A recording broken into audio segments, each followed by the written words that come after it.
တလောက်ဒေါ်လာ900 1000ရတယ်ဆိုပြီးတော့သူများကျန်းထဲတိုင်းလည်းမယုံကြနဲ့ခုခက်မှာအလကားဆိုတာဘာမှမရဘူးကိုစူးစမ်းရင်စူးစမ်းသလိုစူးစမ်းတလောက်ပဲရတယ်ဒါပေမဲ့ကိုစူးစမ်းပုံစူးစမ်းနည်းမှန်တော့တလောက်ဒေါ်လာ200 300လောက်ကတော့ Telegram ကနေအသာလေးရှာလို့ရတယ် Crypto airdrop တွေကနေဒီလိုလောက်ရင်ပတ်စံရတယ်ပတ်စံတပြားမှရင်းနှီးစရာမလိုပဲတလောက်ဒေါ်လာ100 200လောက်အစေးရှာလို့ရတယ်ဘာညာဆိုပြီးတော့မဖြတ်နိုင်တာတွေဖြတ်မှုတ်ခက်ခဲတဲ့အရာတွေဒီဗီဒီယိုထဲမှာလုံးဝမပါဘူးဒီဗီဒီယိုထဲမှာအဓိကပါမယ့်အကြောင်းအရာတွေကတော့ Telegram monetization ကဘယ်လိုလုပ်တာလဲ Telegram channel နဲ့ group ကဘာတွေကွာလဲ Telegram နဲ့ဝင်ငွေရအောင်ဘယ်လိုရှာလို့ရလဲ Telegram channel မှာ subscriber များအောင်ဘယ်လို marketing ဆင်းရလဲဆိုတဲ့အကြောင်းအရာတွေအပါအဝင်ကျွန်တော် Telegram ကနေဝင်ငွေဘယ်လောက်ထိအောင်ရှာနိုင်လဲဆိုတဲ့အကြောင်းအရာတွေကိုဒီဗီဒီယိုထဲမှာကြည့်လိုက်ကြအောင်ဗီဒီယိုမစခင်ပြောစရာလေးတစ်ခုရှိတယ်ကျွန်တော်နာမှာ video editing service နဲ့ video editing course နှစ်ခုလုံးရှိပါတယ် video editing service မှာကျွန်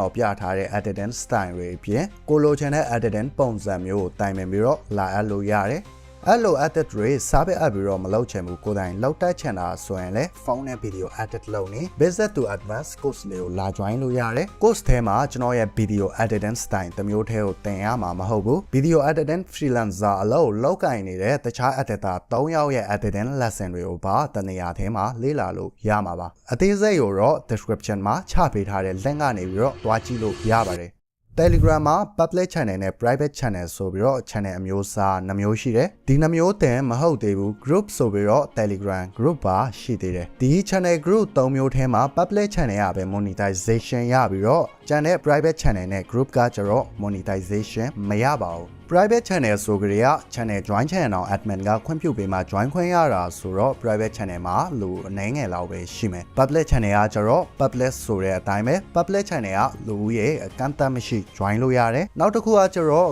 group ကလည်း public group နဲ့ private group ဆိုပြီးတော့ group အမျိုးအစား2မျိုးရှိတယ်private group က link နဲ့ invite လုံးမှာ join လို့ရတာဆိုတော့ private group ကလည်း private channel လိုပဲလူရဲ့အကန့်အသတ်နဲ့လက်ခံလို့ရတယ် public group ကလည်းထူထူပြောစရာတော့မရှိဘူး public channel လိုပဲလူရဲ့အကန့်အသတ်မရှိ join လို့ရတယ်ဒီ channel group အကိုလုံးကကိုအသုံးချတတ်ရင်ချတတ်တယ်လို့ဝင်ငွေတွေကျန်းနေအောင်ရှာလို့ရတယ်အဲ့လိုဝင်ငွေတွေကျန်းနေအောင်ဘယ်လိုရှာရလဲဆိုတဲ့အကြောင်းအရာတွေကိုတော့ဗီဒီယိုရဲ့ရှေ့မှာပဲဆက်လိုက်ကြအောင်လောလောဆယ်ကတော့ဒီ channel group ၄ခုထဲက public channel တစ်ခုပဲဘာလို့ monetization ရတာလဲဆိုတာကိုဆက်လိုက်ကြအောင် Telegram monetization ဆိုကြရသူများတွေကကို channel မှာ ATS ကြော်ညာတွေလာထဲတယ်ကြော်ညာထဲတယ်ဆိုကြရလူအနည်းငယ်လောက်ပဲရှိမဲ့ private group မှာတော့ကြော်ညာလာထဲမှာမဟုတ်ဘူးအဲ့ဒါကြောင့်ကျွန်တော်တို့ဒီ private group နဲ့ channel ကိုခဏဘေးခောက်ထားလိုက်မယ် so ကျွန်တော်တို့ဒီနေရာမှာ public channel နဲ့ public group ဆိုပြီးတော့နှစ်ခုပဲကျန်တယ်ဒီနှစ်ခုလုံးကလည်း public channel တူ public group က monetization မရပါဘူးပြောတာရှင်းလားမသိဘူး public channel မဟုတ်ဘဲနဲ့ group က monetization မရတာအကြောင်းကတော့ Telegram group မှာ user တွေကိုလုံးဝ post တွေတင်နိုင်တယ်အဲ့လို user ကိုလုံးဝ post တင်နိုင်တဲ့ဂျားထဲကို Telegram ကနေပြီးတော့ ADS တွေလာထည့်လိုက်ရင်မလိုလားအပ်တဲ့ပြဿနာတွေအများကြီးဖြစ်သွားနိုင်တယ် like ADS အတုတွေလောက်ပြီးတော့ user တွေကအချင်းချင်း scam လောက်လာမယ် scammer တွေက monetization ကိုအလွဲသုံးစားလောက်လာမယ် etc ဒါဗီဒီယိုရဲ့အဓိက topic မဟုတ်လို့ဒီဘက်ကိုတော့မလဲတော့ဘူးဒီ channel group channel နှစ်ခုထဲက public group ကလည်း monetization မရဘူးဆိုတော့ဒီ group ကိုလည်းခဏဘေးဖယ်ထားလိုက်မယ် so ကျွန်တော်တို့ဒီနေရာမှာ public channel တစ်ခုပဲကျန်တော့တယ် Telegram ရဲ့ official monetization ကလည်းဒီ channel တစ်မျိုးပဲရတယ်ပုံမှန်အားဖြင့် Telegram monetization ရမှာတော့ YouTube Facebook တွေလို့တွားလျှောက်စရာမလိုကို Telegram channel က public channel ဖြတ်ပြီးတော့ subscriber 1k ပြည့်တာနဲ့ monetization ရတယ်တခြားဘာဆိုဘာမှမလိုအပ်ဘူးအဲ့လို subscriber 1k ပြည့်တာနဲ့ monetization auto ရတဲ့ public channel ထောင်ဖို့တွားရလဲစောက်ရအောင်မှလွယ်ကူလွန်းနဲ့ subscriber 1k ပြည့်အောင်လုပ်မို့ရလဲအရန်အောင်မှလွယ်ကူလွန်းနဲ့ဒါလွန်ခဲ့တဲ့2လ3လလောက်ပါကျွန်တော် Telegram channel subscriber 1k တပတ်နဲ့ပြည့်လို့ mind လေးတင်ထားတဲ့ပုံဒါကကျတော့ခုလက်ရှိကျွန်တော်ရဲ့ Telegram channel ရဲ့ subscriber Telegram channel က YouTube TikTok လို့ for you page မှာမသွားတာ Telegram subscriber ရှာရတာခက်တယ်ဘာညာ What the fuck bro Telegram marketing center YouTube Facebook တွေထက်အများကြီးဟိုမှာလွယ်လွန်းတယ်ဒီ social media တွေပေါ်မှာနေရာတည်တည်လေးတစ်ခုရအောင်လုပ်လိုက်တာနဲ့ကို Telegram channel မှာ subscriber တွေကဖိတ်ခေါ်စရာမလိုဘဲနဲ့ auto ရောက်လာလိမ့်မယ်အဲ့လိုကို channel မှာ subscriber တွေ auto ရောက်လာမှုအတွက်ဆိုရင်တော့သူတို့အတွက်မရှိမဖြစ်လိုအပ်မဲ့အရာတွေကိုကျွန်တော်တို့ရဲ့ Telegram channel မှာပေးမှုလိုအပ်တယ်ဘယ်လိုမျိုးလဲဆိုတာတော့ကျွန်တော်ဥပမာထားပြီးတော့ပြပေးမယ်ဒါကကျွန်တော် Telegram channel စထောင်တော့ကျွန်တော်တက်တော့မှာတင်လိုက်တဲ့ဗီဒီယို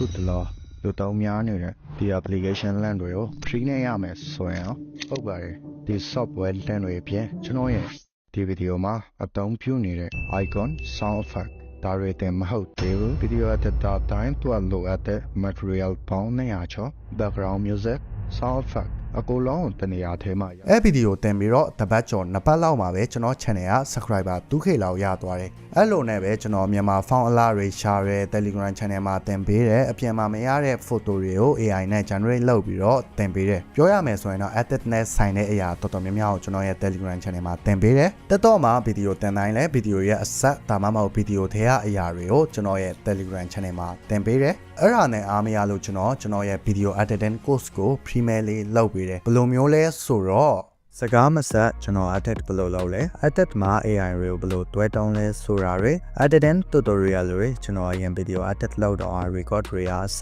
ဒီ class ထဲမှာပြပေးထားပါတယ် class ကြီးကိုတော့တတ်မှတ်ထားပေမဲ့ကျွန်တော်ပုံမှန်အားပေးနေတဲ့သူတွေအတွက် network ကို premier လေးလုပ်ပေးထားပါတယ် comment မှာချပေးထားတဲ့ Telegram channel လင့်ကိုနှိပ်ပြီးတော့ channel ထဲမှာ class အကြောင်းအသေးစိတ်တွားကြည့်လို့ရပါတယ်ဒါနဲ့လည်းကျွန်တော်မကျေနပ်ခဲ့ဘူးအဲ့ဒါကြောင့်ကျွန်တော်ရဲ့ YouTube video တွေကိုပါအပိုင်းနဲ့ခွဲပြီးတော့တပိုင်းကိုYouTube မှာတင်တယ်တပိုင်းကိုတော့ Telegram channel မှာတင်ပြီးတော့ YouTube က audience တွေကို Telegram ဘက်ကိုပို့တယ်ဒီအချက်တွေကြောင့်ပဲကျွန်တော်ရဲ့ Telegram channel မှာအချိန်တိုအတွင်းနဲ့ subscriber တွေများလာအောင်လုပ်နိုင်ခဲ့တယ်brother တို့ရောကျွန်တော်ရဲ့ Telegram channel ကနေ YouTube ဖက်ကိုရောက်လာတာလား YouTube ကနေ Telegram ဖက်ကိုရောက်သွားတာလားဒါမှမဟုတ်ကျွန်တော်ရဲ့ video တွေကိုခုမှကြည့်ဖူးတာလားဆိုတာတွေကိုတော့ comment မှာတစ်ချက်ပြောခဲ့လို့ရတယ်ဒီလောက်ဆို Telegram မှာ subscriber ဘယ်လိုရှာရလဲဆိုတာကိုရှင်းပြီလို့လဲထင်တယ်ဒါဆိုရင်တော့ကျွန်တော်တို့ video ရဲ့အဓိကအချက်ဖြစ်တဲ့ Telegram ကနေဝင်ငွေကျန်းနေအောင် marketing ဘယ်လိုဆင်းရလဲဆိုတဲ့အကြောင်းအရာတွေအပါအဝင်ကျွန်တော် Telegram ကနေဝင်ငွေဘယ်လောက်ထိရလဲဆိုတာတွေကိုတစ်ချက်ကြည့်လိုက်ကြအောင် Telegram ကနေဝင်ငွေရှာတဲ့နည်းလမ်းတွေကမျိုးမျိုးရှိတယ် public channel ကတော့ရှေ့မှာကျွန်တော်ပြောခဲ့သလိုပဲ Telegram ရဲ့ official monetization ကနေလည်းဝင်ငွေရတယ်လို့လောက်ကြော်ညာတွေ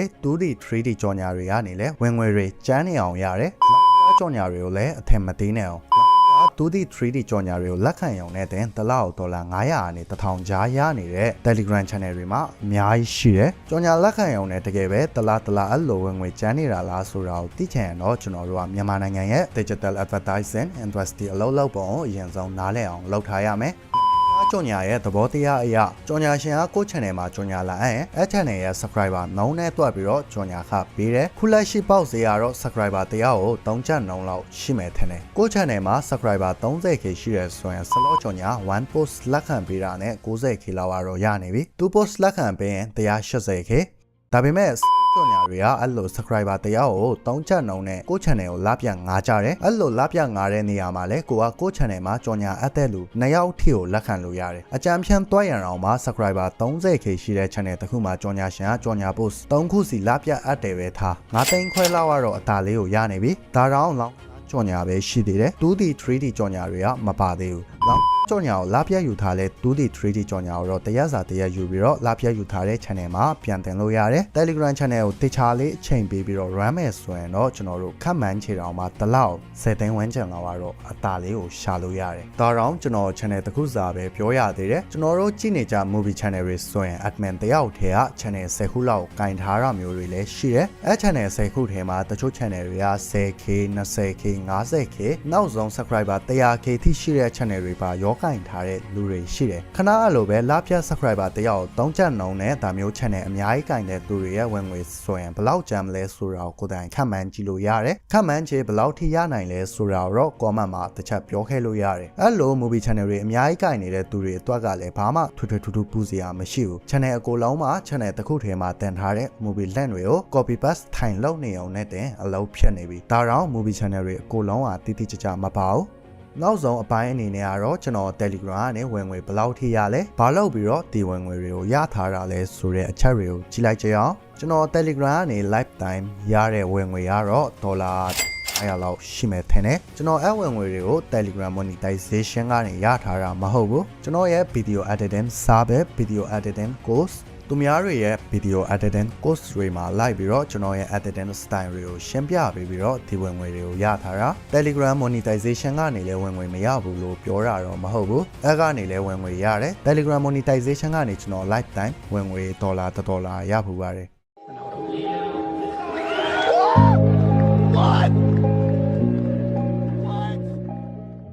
ခြားကြော်ညာပါညာလက်ခံရင်တော့ဝင်ငွေရပါမယ်အဲ့ channel မှာ editor နဲ့သက်ဆိုင်တဲ့ tutorial video တွေ photo PNG etc etc အဲ့ဒါတွေကိုအဓိကတင်တာဖြစ်တဲ့အတွက်အကျိုးမရှိတဲ့လောင်းကစားကြော်ညာတွေကိုလက်မခံဘူး Telegram ကြော်ညာနဲ့ပတ်သက်တဲ့အကြောင်းအရာတွေကိုကျွန်တော်ရဲ့ Telegram channel မှာတိတိကျကျလေးရှင်းပြပေးထားတာမလို့ Telegram channel မှာအသေးစိတ်တွားပြီးတော့လေ့လာလို့ရပါတယ် Telegram channel မဟုတ်ဘဲနဲ့ YouTube ကနေဝင်ငွေရှာချင်တာဆိုရင်တော့ကိုဗီဒီယိုအတွက် content idea ရှာနေရ YouTube thumbnail လုပ်နေရ YouTube video edit နဲ့ပတ်သက်တဲ့အရာတွေကိုကျွန်တော်ရဲ့ဒီ YouTube channel ထဲမှာပဲလေ့လာလို့ရပါတယ်